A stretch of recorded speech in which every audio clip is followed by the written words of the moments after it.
So what if your spouse doesn't want to save the marriage with you, and what do you do about that? That's the content for this series. My name is Lee Balcom, and I'm the Internet's leading marriage expert, and we want to tackle that question today. What do you do if your spouse doesn't want to save your marriage?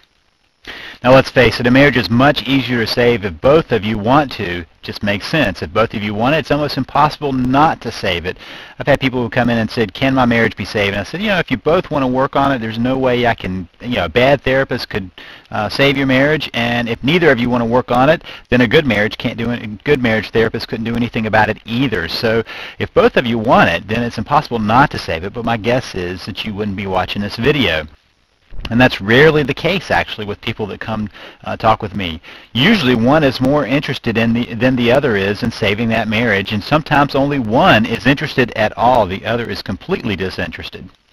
So first of all, let's just say that it's not impossible to save a marriage just because only one person wants to save it. Many times only one wants to, and the marriage is saved. To be honest, at some point, the reluctant one has to join the process. And it only makes sense. At the beginning, it doesn't matter if both are not wanting to save it, but at some point, that other person is going to have to join the process. It's just part of the deal of a marriage, being with two people. That doesn't necessarily have to be right now. Having both people in at the same time does not have to be true at the beginning, in spite of what other people have said. You can save a marriage even if only you want to. If you want to save your marriage, I say give it a try, even if you are alone in doing that, because if it's important to you, then you should honor your convictions to try to save that marriage, and don't allow yourself to be discouraged if things aren't going the way you want them to be. That's just part of the issue of this, is you have to be able to stay and keep your head in the game and not get too discouraged by it all.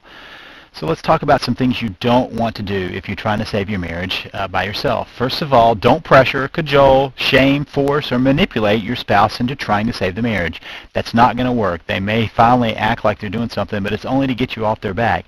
There should be no pressure applied if they say, I don't want to work on this. In fact, when you apply pressure, you only add to the resistance that somebody feels in trying to keep from saving the marriage. So don't pressure, don't shame them, don't force, don't cajole, don't manipulate.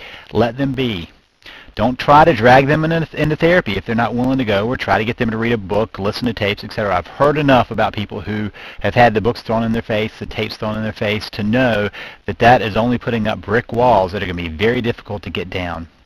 And finally, don't try to read the tea leaves. What I mean by that is when we're in a crisis, we begin to try to read into the things we see. And read the tea leaves is what the gypsies used to do to tell fortunes, and they would just swirl around the tea and look at what they saw in there and try to tell a fortune.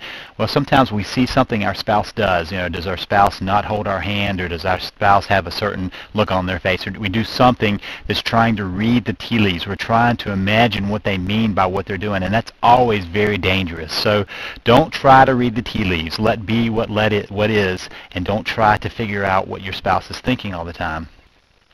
Sometimes we just have to face the fact that we have to take things at face value. So now let's talk about some do's. If you want to save your marriage and you're in it by yourself, here's some things you're going to want to do. First, read about how to save a marriage. Can't go to therapy? Well, go to the experts. Go to talk to people who know what and have done this before. Go read their books. Go read my material. Go read other people's materials, because if you're reading about marriage, if you're listening to audios yourself about marriage, if you're applying it yourself, that's the most you can do at this point. You need to find a way of getting extra information. Albert Einstein said that you can't get out of a problem using the same thinking that got you into the problem. So you've got to change your thinking. You've got to add some new information into it so that you can move forward and find some different ways of intervening. Act on what you read, though. Don't just read. A lot of people have books stacked beside their bed, and they've read and read and read and read, but they don't apply them. So you're going to have to apply that if you want to. Then take some time to relax and decompress, because this is a stressful time. You need to take it easy and kind of let your body have some time to relax, and find someone to share with, but make sure you choose wisely. It shouldn't be a family member. It shouldn't be a friend, because if you save your marriage, your spouse is going to have to come back to that person and be able to show their face. So choose wisely who you're going to share with. And if you want to learn more about saving your marriage, go now to www.savethemarriage.com. That's www.savethemarriage.com.